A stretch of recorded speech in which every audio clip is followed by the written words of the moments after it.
السلام علیکم پیارے دوستوں، کریٹو مسلم چینل میں آپ کو بہت بہت خوش آمدید۔ ہمارا آج کا موضوع ہے فضائل رمضان۔ حدیث نمبر 2 ترجمہ۔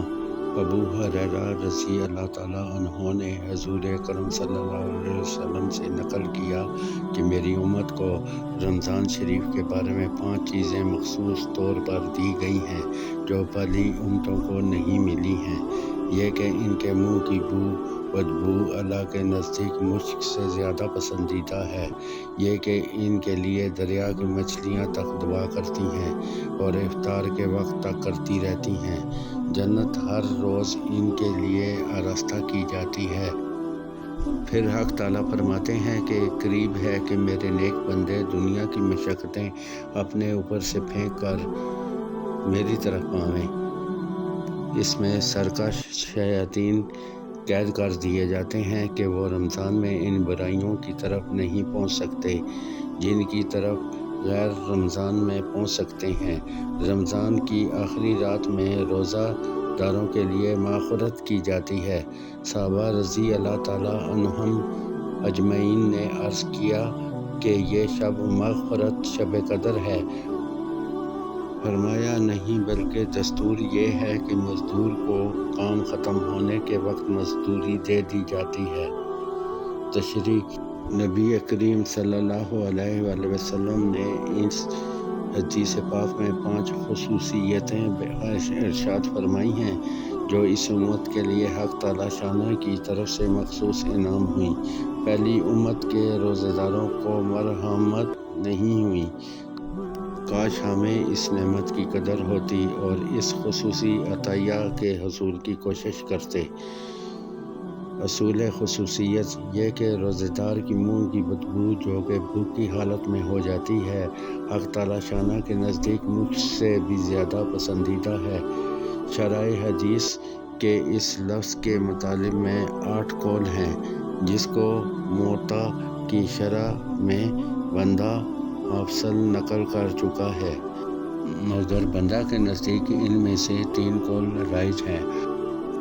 اول یہ کہ حق تعالیٰ آخرت میں اس بدبو کا بدلہ اور ثواب خوشبو سے عطا فرمائیں گے جو مشک سے زیادہ عمدہ اور دماغ پرور ہوگی۔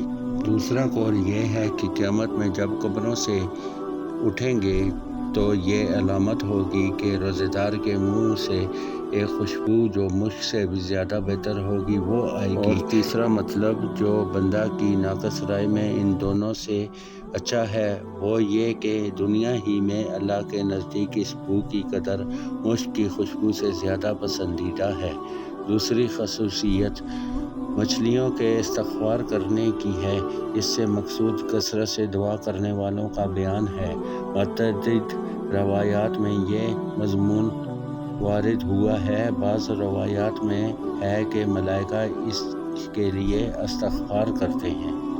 تیسری خصوصیت جنت کا مزین ہونا ہے۔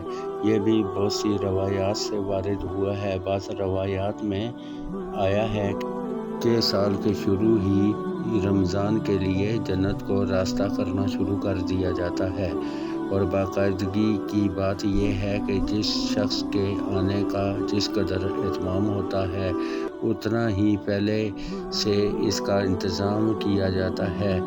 شادی کا اہتمام مہینوں پہلے سے کیا جاتا ہے۔ چوتھی خصوصیت سرکش شیاطین کا قید ہو جانا ہے کہ جس کی وجہ سے معاصی کا زور کم ہو جاتا ہے۔ اس مہینے میں شیطان اپنا ایڑی چوٹی کا زور لگاتے ہیں لیکن اس کے باوجود گناہوں میں بہت کمی ہو جاتی ہے۔ پانچویں خصوصیت یہ کہ رمضان المبارک کی آخری رات میں سب روزہ داروں کی مغفرت کر دی جاتی ہے۔ یہ مضمون پہلی روایت میں بھی گزر چکا ہے۔ چونکہ رمضان المبارک کی راتوں میں شب قدر سب سے افضل رات ہے، اس لیے صحابہ کرام رضی اللہ تعالیٰ عنہم اجمعین کا خیال فرمایا کہ اتنی بڑی فضیلت اسی رات کے لیے ہو سکتی ہے، مگر حضور صلی اللہ علیہ وسلم نے ارشاد فرمایا، کہا اس کے فضائل مستقل علیحدہ چیز ہے، یہ انعام تو ختم رمضان کا ہے۔ دوستو امید ہے آپ کو یہ ویڈیو پسند آئی ہوگی، ہمارے چینل کو سبسکرائب کیجئے گا، دوستو ہماری اس ویڈیو کو لائک کیجئے گا، آپ کا بہت بہت شکریہ۔